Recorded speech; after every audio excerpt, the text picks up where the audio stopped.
Ang ninuno. Magandang araw mga kabayan, kasalukuyang out of stock ulit tayo sa lahat ng ating bracelets.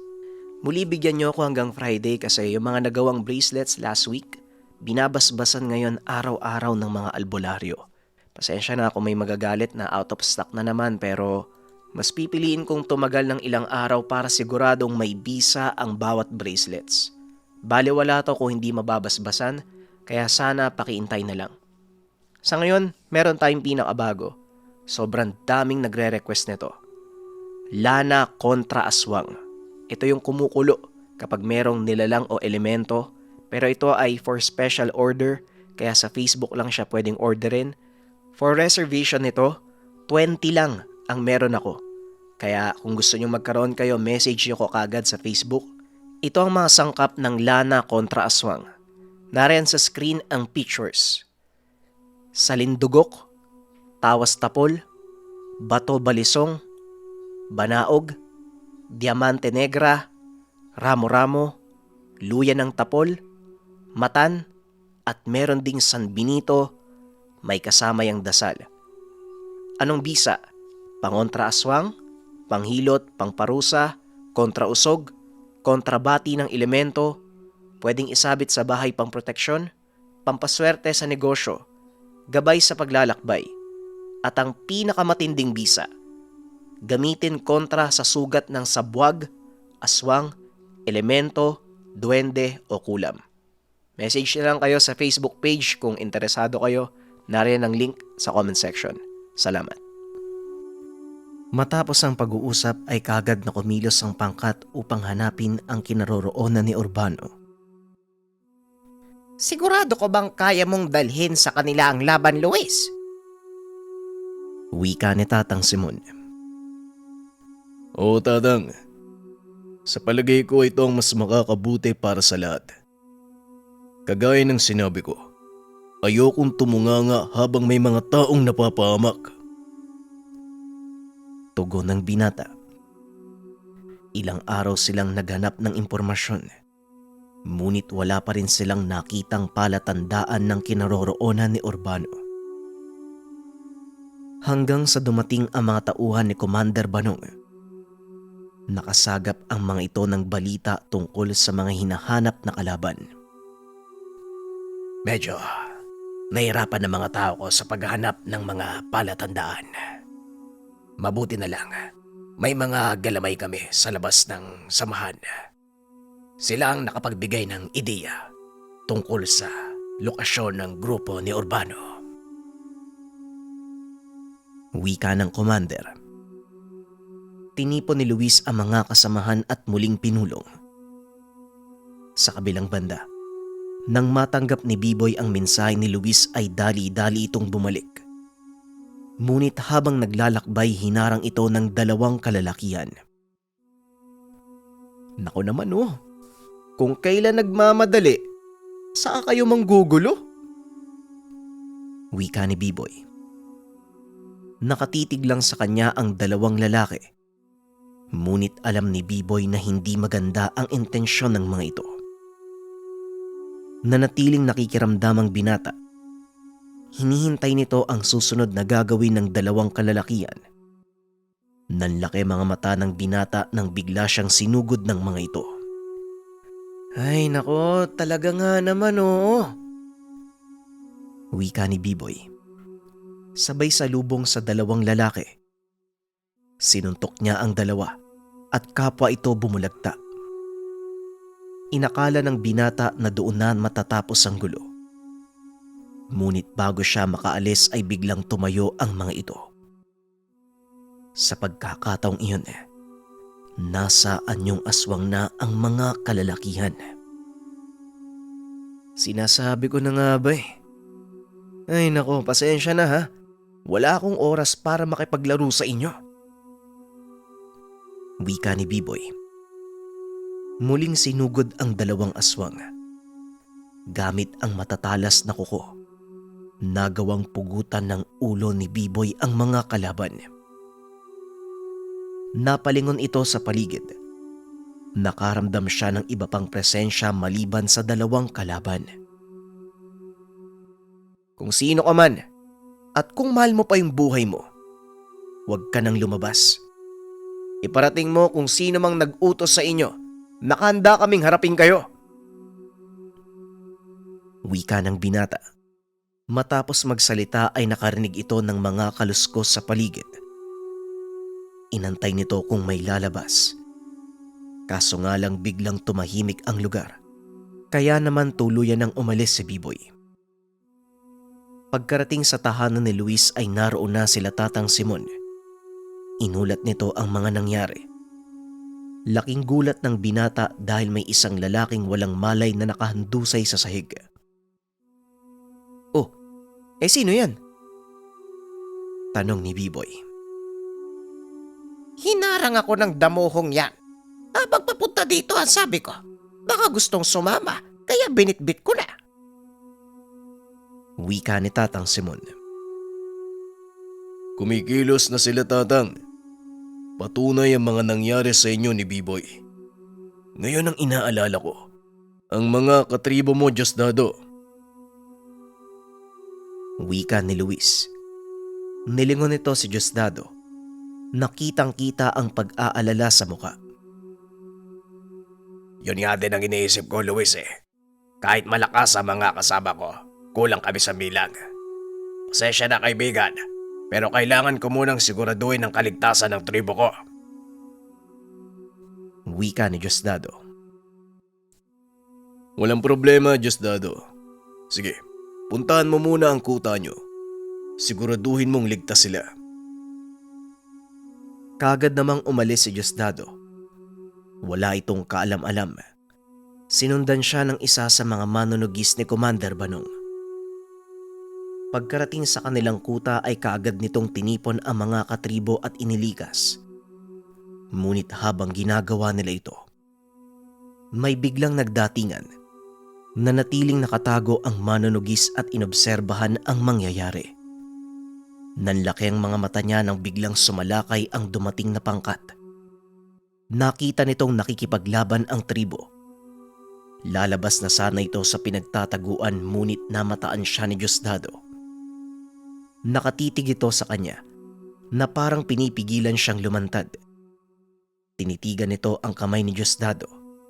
Sumenyas itong umalis na. Tumango ito at nagbigay din ng hudyat na babalik. Kagad namang nakuha ni Diosdado ang ibig sabihin. Laking pasasalamat ng manunugis dahil walang nakapansin sa kanya. Nang makarating sa bahay nila Luis, inulat ang nangyari. Luis, kailangan ng tulong ni Diosdado. Sa palagi ko, mga tauhan ni Urbano ang sumalakay sa kanila. Matapos marinig ang ulat na ganda na ang pangkat sa pangunguna ni Commander Banong. Kayo na ang mauna, Commander Banong. Isama mo ang mga manunugis. Susunod kami ni Tatang Simon. Kailangan ko lang siguraduhin ang kaligtasan nila, Tatay. Tumango si Commander Banong at kagad nang umalis. Hinanap ni Luis ang kanyang ama at kapatid. Ngunit ayon sa nanay nito ay nasa bukid ang dalawa. Mabilis sa pinunta ng binata ang palayan. Laking pasasalamat nito nang makitang ligtas ang ama. Tay, nasan po si Kuya? Kailangan niyo pong umuwi. Nagsisimula ng manalakay ang pangkat nila Urbano. Baka mapahamak po kayo dito. Wika ng binata. Nakauwi na ang kuya mo. Hindi mo ba nasa lubog? Sigurado nasa bahay yun. Halika na. Umuwi na tayo. Tugon ni Mang Kanoy. Malapit ng maggabi ng mga oras na yon kaya alerto si Luis. Anumang oras ay maaari silang suguri ng mga kalaban.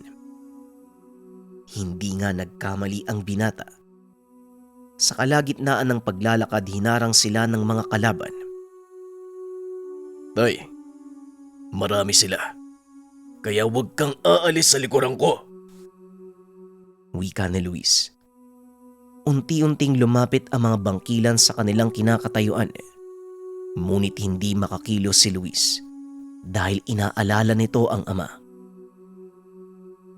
Masyado silang marami, Luis. Kahit gaano pa tayo kalakas, hindi natin sila magagawang talunin. Mas makakabuting umatras sa ngayon. Wika ni Katnog. Naganap ng paraan si Luis upang makaalis sa lugar. Ngunit sobrang dami ng mga kalaban. Wala akong ibang pagpipilian, Katnog. Kailangan kong lumaban para makaligtas kami ni tatay. Tay, sa oras na makahanap ako ng butas, tumakbo po kayo. Tugon ng binata. Hinawakan nito sa kamay si Mang Kanoy, habang ang isang kamay naman ay bumubunot ng sandata.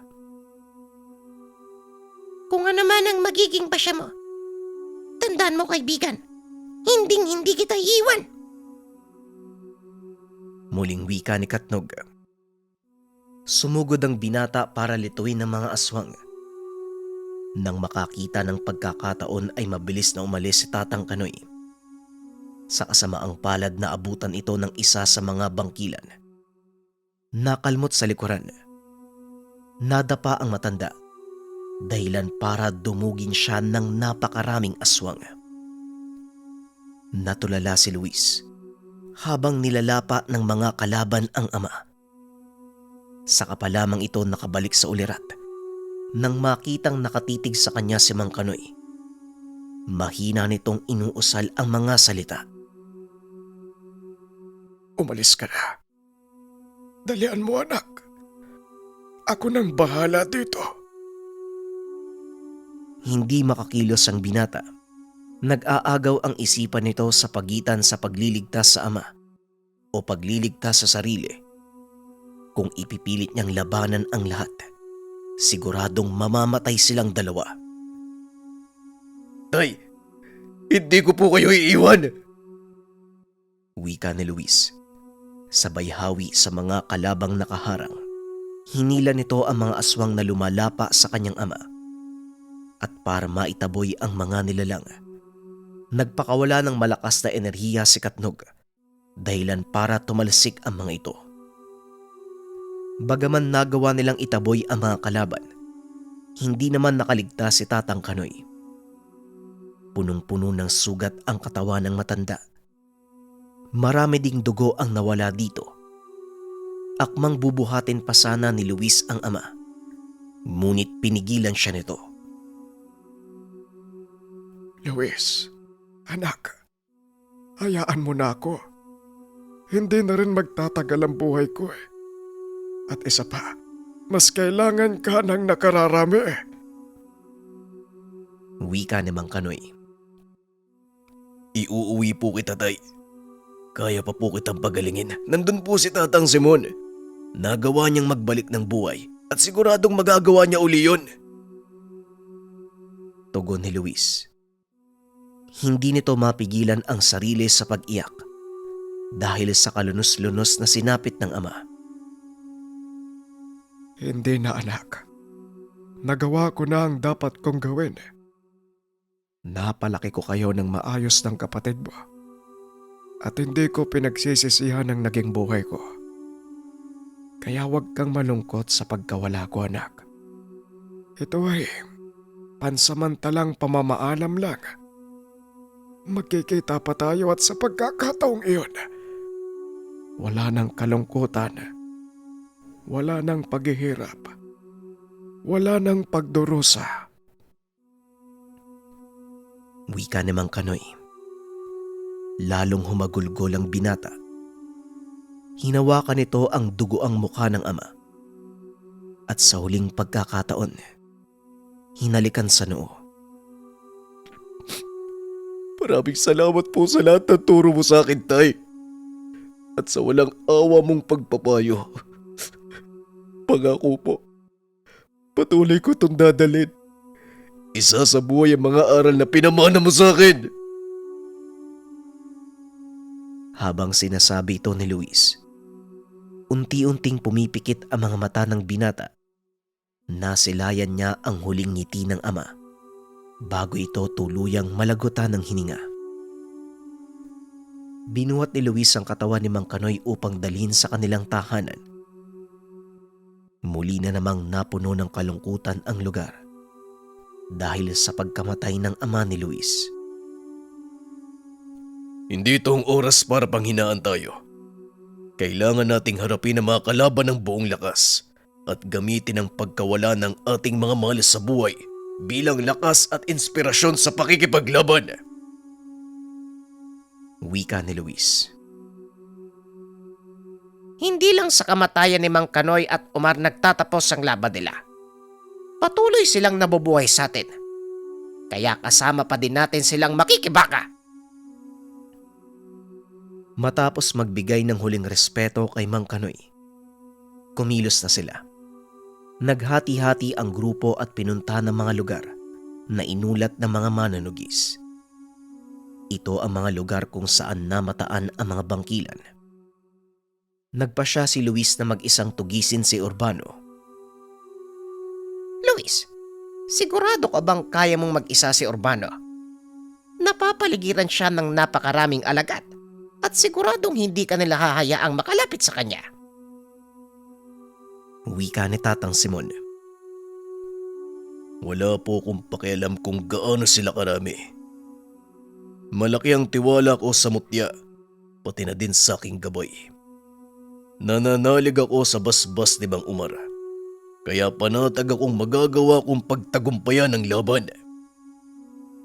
Tugon ni Luis. Matapos ang kanilang paghahanda, nagsipaglakad na ang mga pangkat. Naiwan si Luis sa ama. Dinungaw nito ang matanda sa huling pagkakataon bago tuluyang umalis. Hindi pa man nakakalayo si Luis ay nagpakita sa kanya si Amanda. Luis, hayaan mong samahan kita sa labang to. Gusto kong makatulong kahit papano. Wika ng dalaga. Hindi naman tumanggi si Luis dahil alam nito ang nais mangyari ni Amanda. Walang problema. Basta wag ka lang haharang sa daraanan ko. Tugon ng binata. Tumuloy na sila sa paglalakad hanggang sa narating ng dalawa ang maliit na baryo. Huwag kang lalabas, Luis. Hayaan mo ko mauna. Kung sakaling may mga aswang sa lugar na yan, hindi nila ako kilala. Kaya maaari ako makapasok at makumpirma kung andyan si Urbano. Wika ni Amanda. Tiwala naman si Luis dahil alam niya ang kapangyarihan ng dalaga. Naglakad ito papasok sa baryo at kagaya ng sinabi niya ay walang naghinala. Kahit malakas ang pakiramdam ng mga aswang, hindi nila nalaman na dalakit nun ang babaeng pumasok sa kanilang teritoryo. Habang nagmamasid ay biglang lumitaw si Katnog sa balikat ni Luis. Malakas ang kutob ko. Isang malakas na aswang ang nandyan.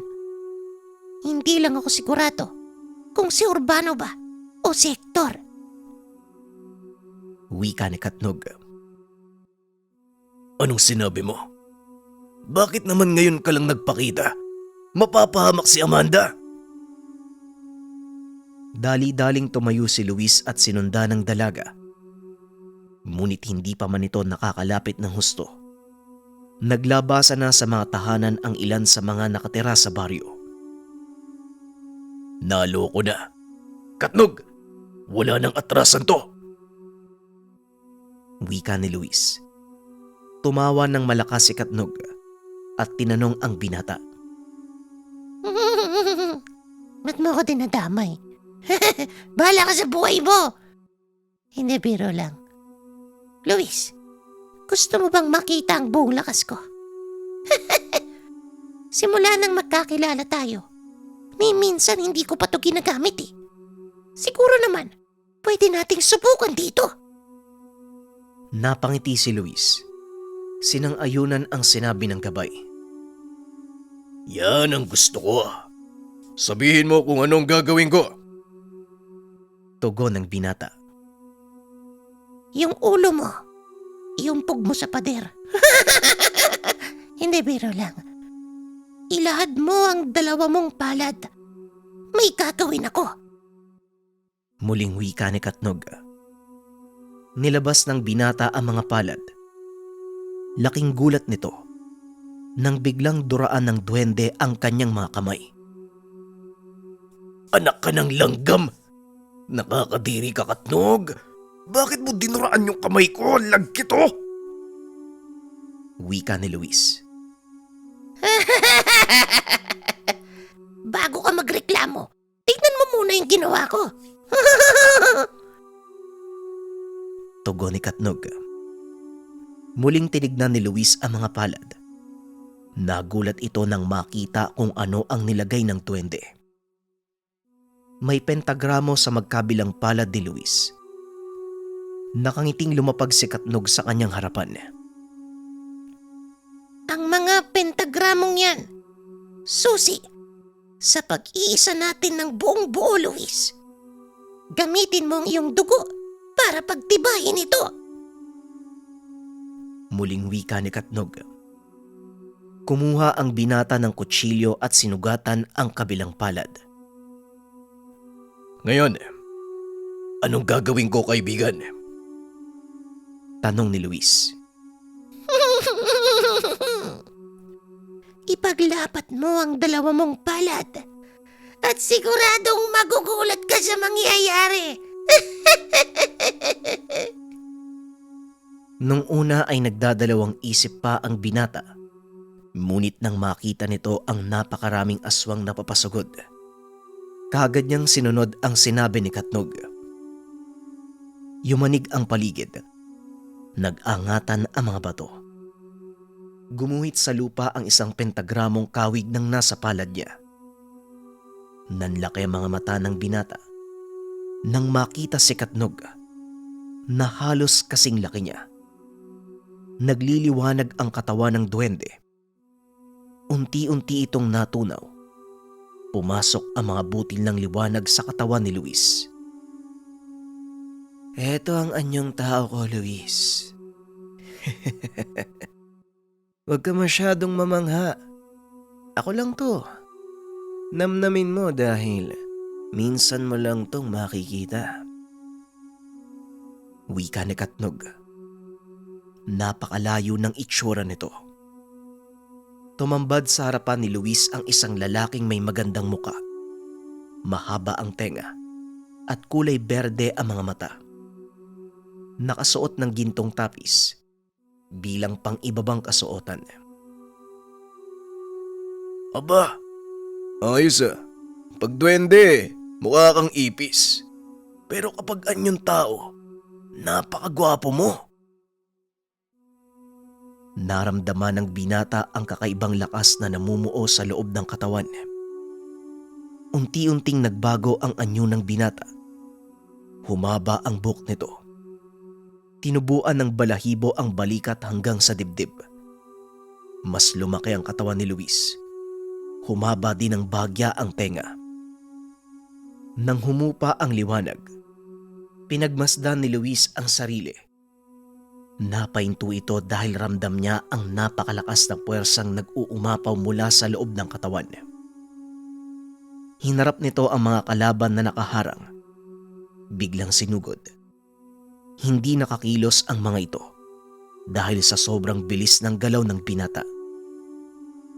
Naramdaman ni Amanda ang malakas na puwersa mula sa kinaroroonan ni Luis.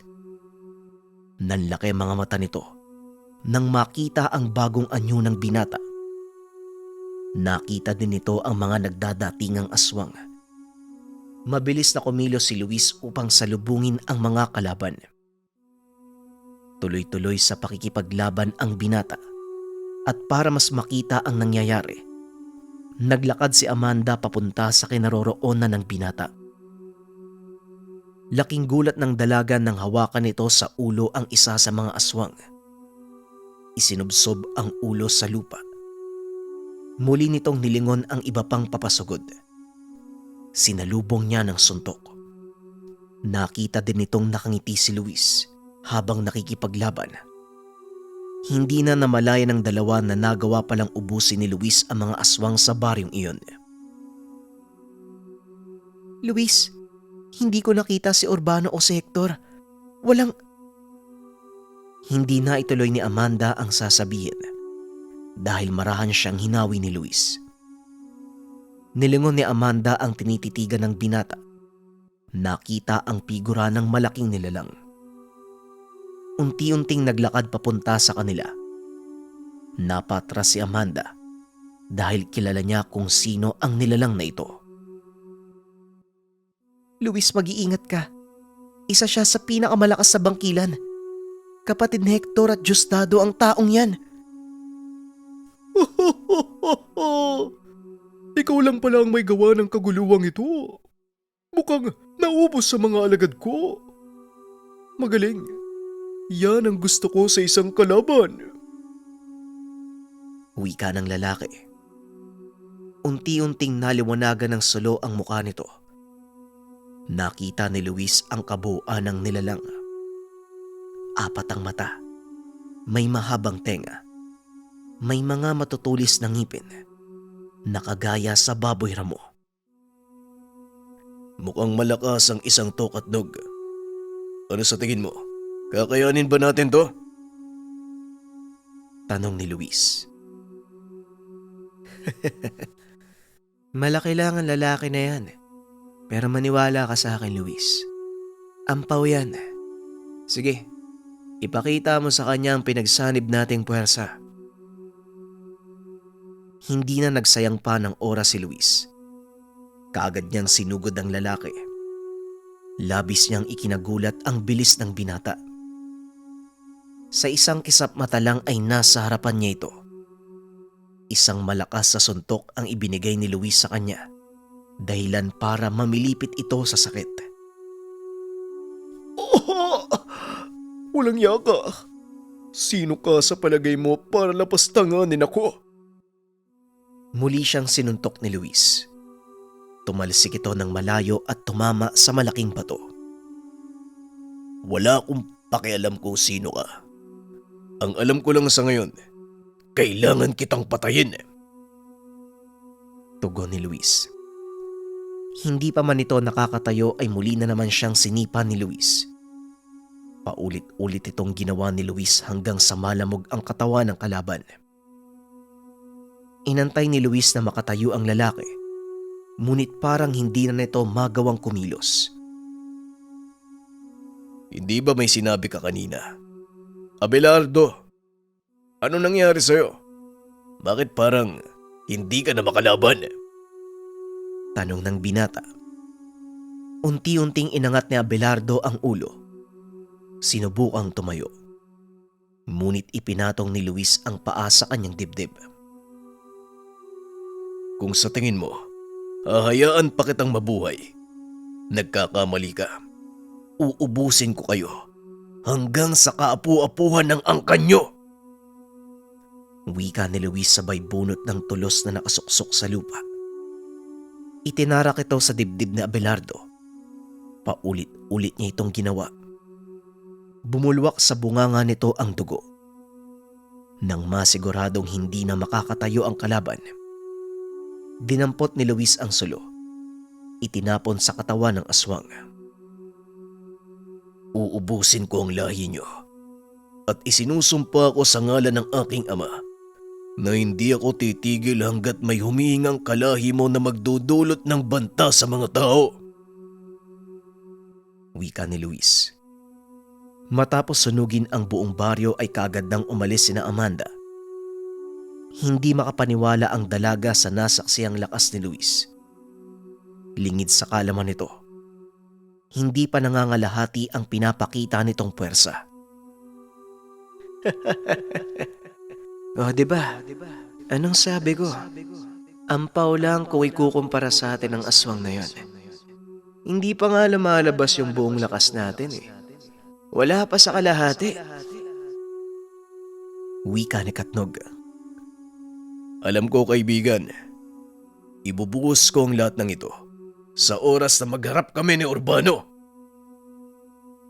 Sa kabilang dako naman, natunton nila Biboy at Tatang Simon ang kuta ni Urbano. Ngunit hindi nila magagawang sumugod. Inaantay nila ang pagdating nila Luis. Tatang, bakit hindi pa tayo sumugod? Makakatakas pa yung mga yan eh. Wika ni Biboy. Hindi tayo dapat magpadalos-dalos. Antayin nating dumating sina Luis dahil wala tayong magagawa kung tayo lang. Habang pinagmamasdan nila Tatang Simon ang mga kalaban, napansin ng mga ito ang ilang taga-baryong bihag ni Urbano. Nakaupo ang mga ito sa lupa habang napapaligiran ng mga aswang. Tignan mo yung mga taong yun. Anumang oras, siguradong magiging hapunan sila ng mga aswang. Wika ni B-Boy. Alam ko, B-Boy. Ngunit hindi pa ito ang oras. Antayin nating makapwesto ang ilan sa mga kasama natin. Maliit na pagkakamali lang. Masisira ang mga plano. Tugon ni Tatang Simon. Napatayo si B-Boy nang makitang kinuha ng isa sa mga aswang ang batang nakayakap sa kanyang ina. Matutuwa si Urbano sa kanyang apunan. Sige, dali ng batang to sa kwarto ng pinuno. Wika ng aswang. Hindi na makapagpigil si B-Boy. Ngunit pilit itong inawat ni Tatang Simon. Walang hiya. Uubusin ko kayo! Wika ng binata habang pilit na pumipiglas mula kay Tatang Simon. Maghulos dili ka, bata. Sandaling panahon na lang. Makakamtan mo din ang pag-iiganti mo. Nilingon ni B-Boy si Tatang Simon at nagsalita. Hindi yun, Tatang. Tignan mo ang kalagayan ng mga tao.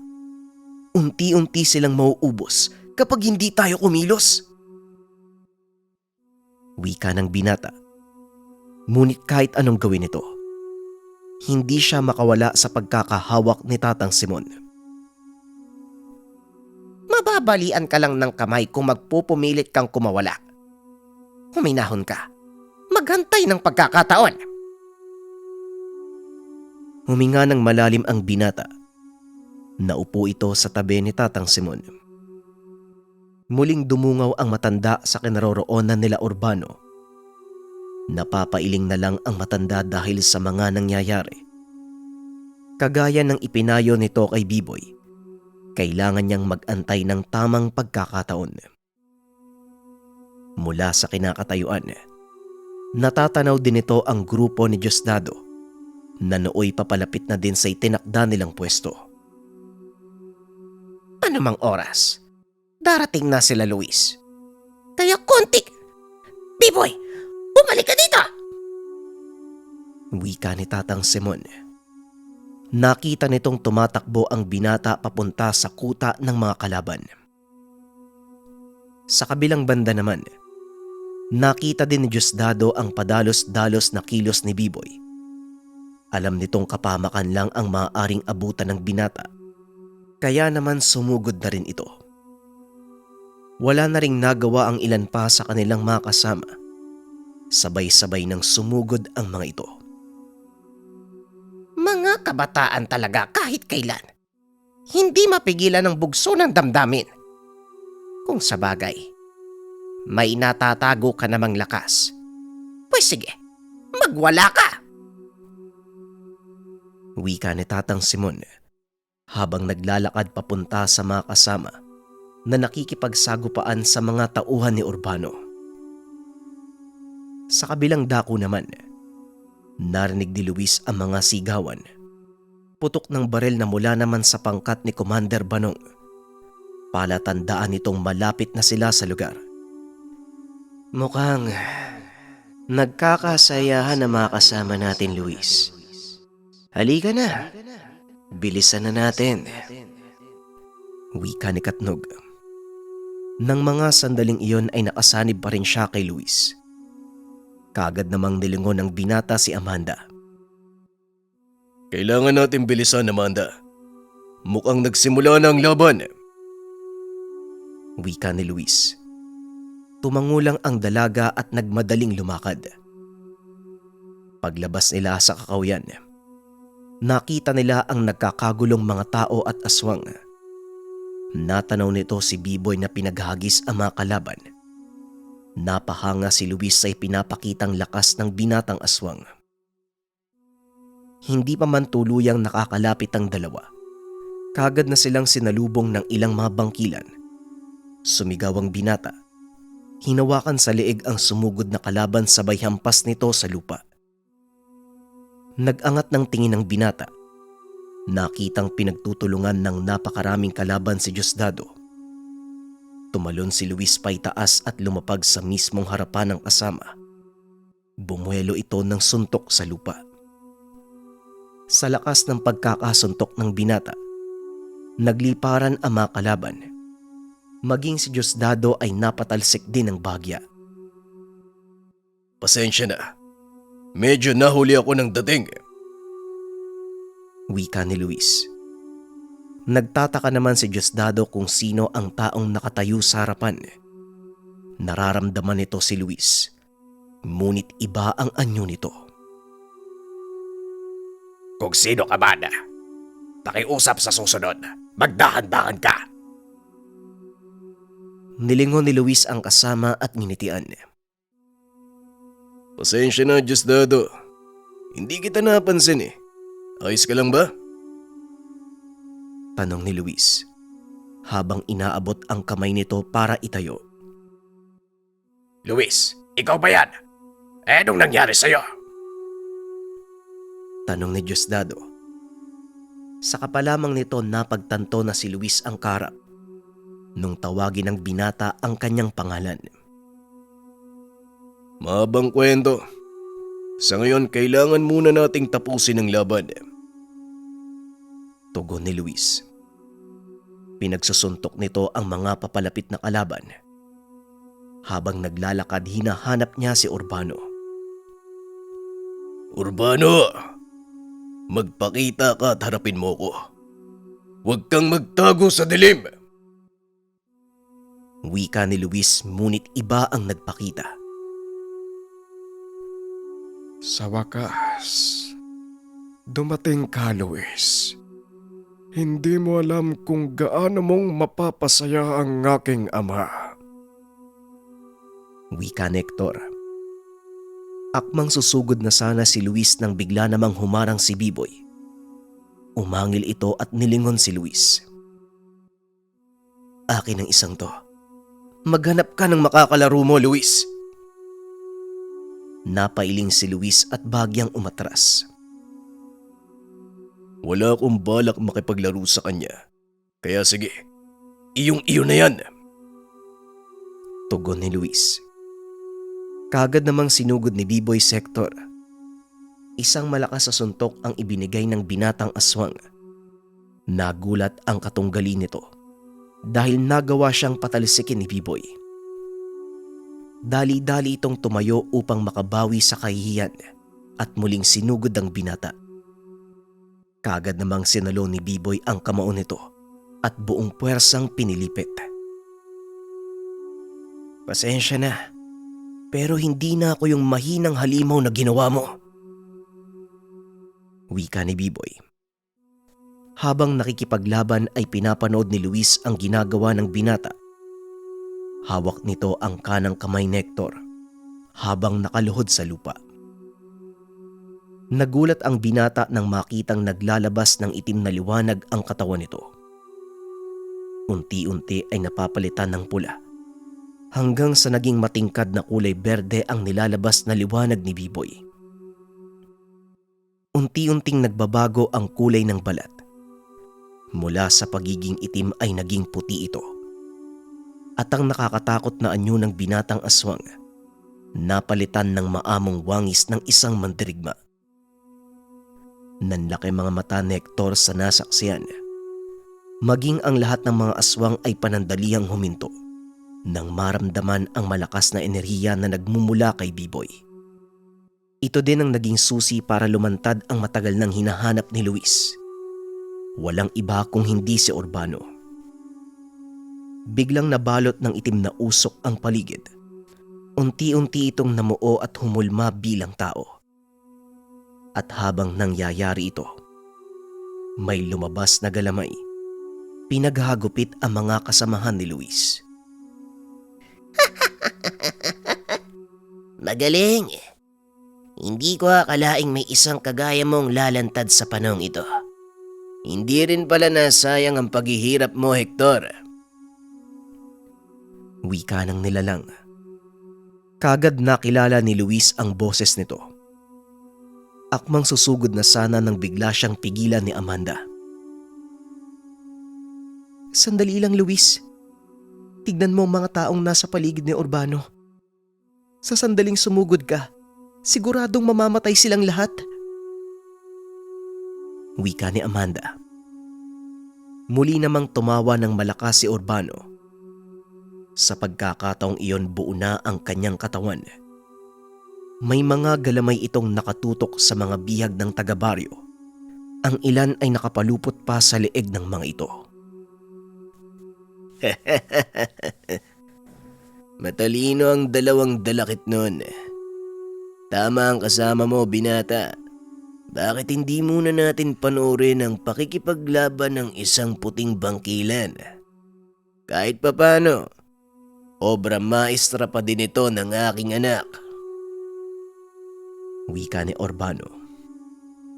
Habang nakatitig kay Biboy, binitawan ng binata ang kamay nito at umatras ng bagya. Tumayo ka. Ayusin mo yung sarili mo. Ipakita mong karapat dapat ka bilang nilalang na lumikha sa akin. Wika ni Biboy kaagad namang kumilos, Hector, upang pagalingin ang napinsalang kamay. Matapos maghilom ang sugat nito, muli niyang sinugod ang binatang aswang. Hindi naman umaalis sa kinakatayuan si Biboy. Nakatingin lang ito sa paparating na kalaban. Mabilis na kumilos, Hector, ngunit hindi nito inaakalang mas mabilis si Biboy. Biglang naglaho ang binata.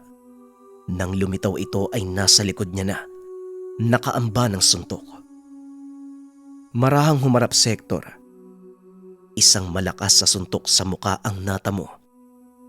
Tumalbog pa ang ulo ni Hector sa lupa sa sobrang lakas ng pagkakasuntok ni Biboy. Muling tumayo si Hector. Akmang susuntok na sana sa binata. Muli na naman itong nahawakan ang kanyang kamay. Sa pagkakataong iyon, hinatak ni Biboy si Hector at sinuntok ng paulit-ulit sa sikmura. Namilipit ang matandang aswang, ngunit hindi huminto ang binata sa pag-atake. Inangat nito ang katawan ng kalaban at buong lakas na hinagis papunta sa isang puno. Sa kabilang dako, habang patuloy na nakikipaglaban si Biboy, nanatili namang nakatayo si Luis. Pinapanood ang laban nito. Hindi rin ito inaalis ang tingin sa pinuno ng mga kalaban na nooy nakaupo sa tumpok na mga bangkay na tila batang aliw na pinapanood ang mga ito. Biglang nanggigil si Luis. Hindi na nito napigilan ang sarili. Dali-daling sumugod ang binata papunta sa kinauupuan ni Urbano. Napalingon sa kanya si Urbano. Nagulat ito dahil hindi man lang niya naramdamang kumilos si Luis. Hindi na nakaiwas ang pinuno ng mga aswang, dahilan para tamaan ito ng malakas sa suntok mula sa binata. Tumalsik ito sa malayo. Nanlaki mga mata nang makita ang epekto ng atake ni Luis. Durog ang buto nito sa kanang kamay. Ito ang unang pagkakataon. May nakapagdulot sa akin ng matinding pinsala. Nangangahulugan lang talagang malakas ka. Magaling ha. Kahit papano, hindi masasayang ang oras ko. Wika ni Urbano. Sa kaloob-looban nito, nakakaramdam ng takot ang pinuno. Wala siyang maramdamang enerhiya mula sa katunggali at hindi rin ito nagawang basahin ang susunod na atake ni Luis. Hanggang sa tila usok na naglaho si Luis. Nagpalinga-linga siya sa paligid, ngunit hindi nito makita ang kalaban.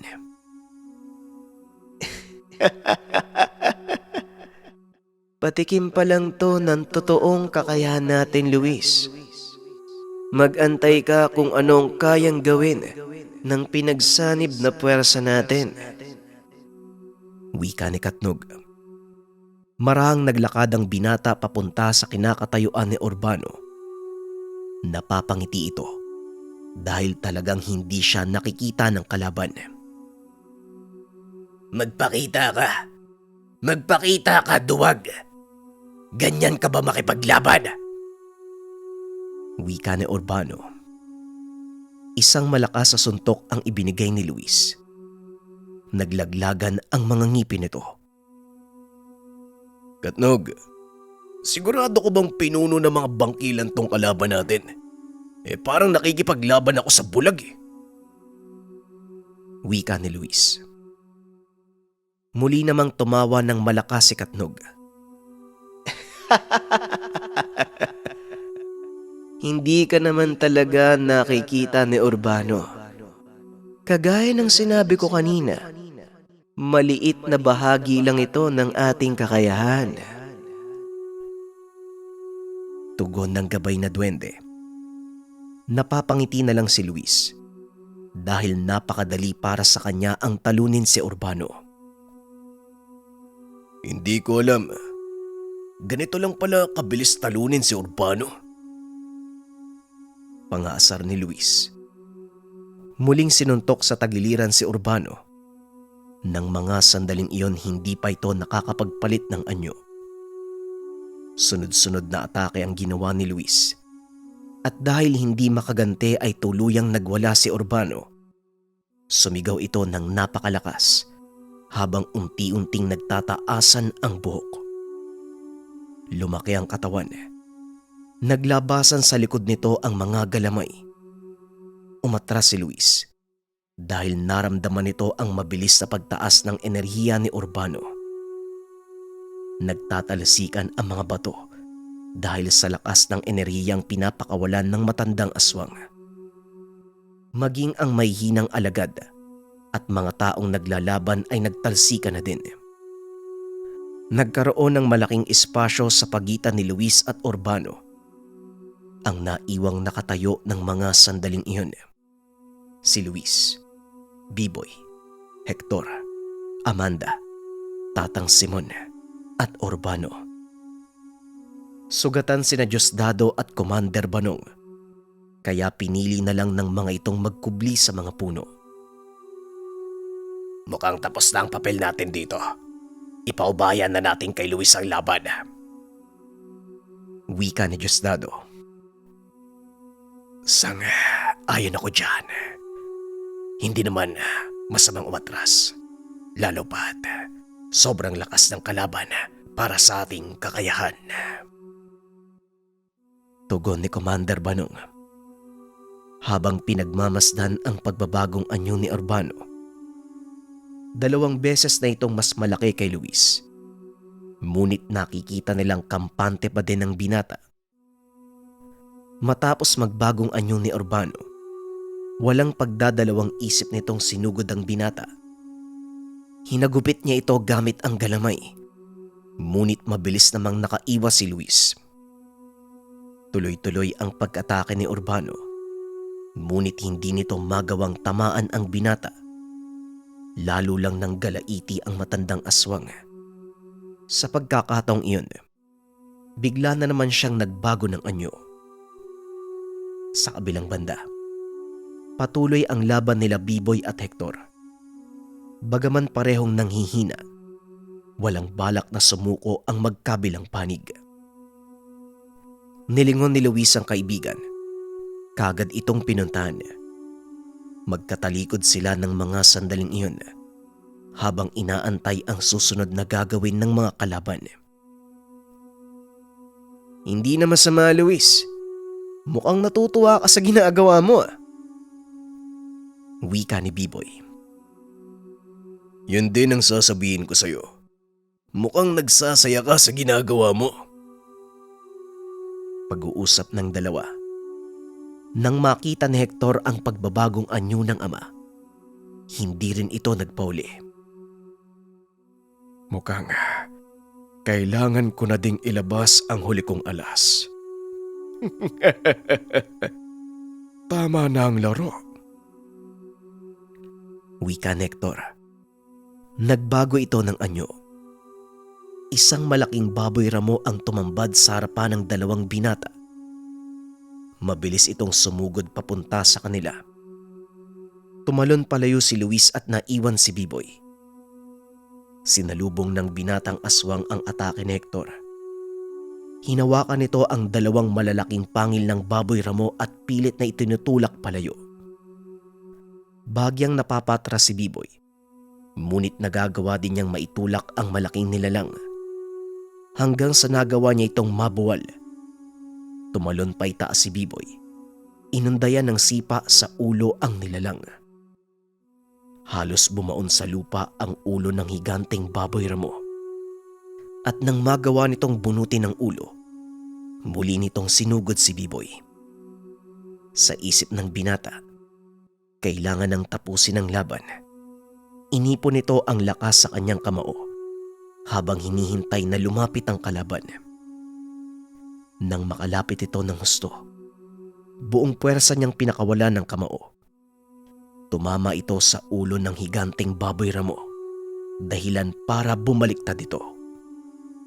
Naglakad si Biboy papalapit sa nilalang na nooy pilit na tumatayo. Hinugot ng binata ang tulos na kawayan at muling tumalon pa itaas. Isinentro ang tulos sa dibdib ng nilalang at buong bilis na bumulusok pa ibaba. Itinarak ni Biboy ang matulis na bagay sa puso ng higanting baboy ramo na naging dahilan ng kamatayan nito. Kagad na agnas ang katawan ni Hector at parang alikabok na sumasabay sa malakas na ihip ng hangin. Nilingon ni Biboy si Luis na nooy nakikipagsagupaan pa din kay Urbano. Hoy Luis, matagal ka pa dyan? Kailangan mo ba ng tulong? Tanong ni Biboy. Tumigil ka. Akin ang isang to. Maupo ka at manood. Tugon ni Luis. Hindi nito nabantayan ang susunod na galaw ni Urbano, kaya nagawa itong tamaan ng kalaban. Tumalsik si Luis. Naramdaman niya ang puwersa ng kalaban. Oras na para ilabas ang huling alas. Gawin mo uli ang ritual ng pagsasanib. Sa pagkakataong ito, hawakan mo ang mutya ng kalamansi. Wika ni Katnog. Sinunod ito ng binata. Huminga ng malalim. Tila may malakas sa pulso ng enerhiyang lumalabas mula sa mutya. Bumalot ito sa buong katawan ng binata at muling kumawala sa paligid. Halos tumalsik si Urbano nang tamaan siya ng bugso ng enerhiya. Nanlaki ang mga mata nito habang pinagmamasdan si Luis. Sa hindi malamang dahilan, nakaramdam ng matinding kilabot ang pinuno ng mga bangkilan. Sa kauna-unahang pagkakataon, nakaramdam ito ng takot. Hindi niya ito naramdaman nung nakalaban si Tatang Simon. Nakikita din ng matanda ang nangyayari at napapangiti na lang dahil ramdam niya ang takot mula kay Urbano. Nagliliwanag ang buong katawan ni Luis. May 2 puting bola ng liwanag ang nagpapaikot-ikot sa kanya. Nagsanib ang 2 liwanag. Bumuo ng isa pang figura ng tao. Hindi makapaniwala si Tatang Simon nang makilala kung sino ang nilalang. Si Katnog, ang prinsipe ng mga limbaon. Mandirigmang duwende! Wika ni Tatang Simon. Ano, Luis? Handa ka na ba? Tanong ni Katnog. Oo, kaibigan. Handang-handa na. Tugon ni Luis. Parehong-pareho ang itsura ng dalawa. Kung titignan ay tila kambal ang mga ito. Ang pinagkaiba nga lang ang mahabang buhok ni Katnog. Sabay na sumugod ang dalawa. Mula sa magkabilang direksyon, pinakawala ng dalawa ang kanilang lakas. Tumalon pa itaas si Katnog upang magbigay daan sa atake ni Luis. Sunod-sunod na suntok ang binigay nito kay Urbano, dahilan para hindi ito makakilos. At mula naman sa itaas, ipinagbuklod ni Katnog ang kanyang mga kamay, sabay bulusok pa ibaba at hampas nito sa ulo ng nilalang. Sa sobrang lakas ng ataking iyon, lumikha ng malaking hukay sa lupa kung saan tumama ang ulo ni Urbano. Wala na itong magawa sa dalawang kalaban. At sa pagkakataong iyon, hindi na nag-aksaya pa ng oras sina Luis. Binalot ni Katnog ng dasal panggapos ang katawan ni Urbano. Hinayaan si Luis na ibigay dito ang huling atake.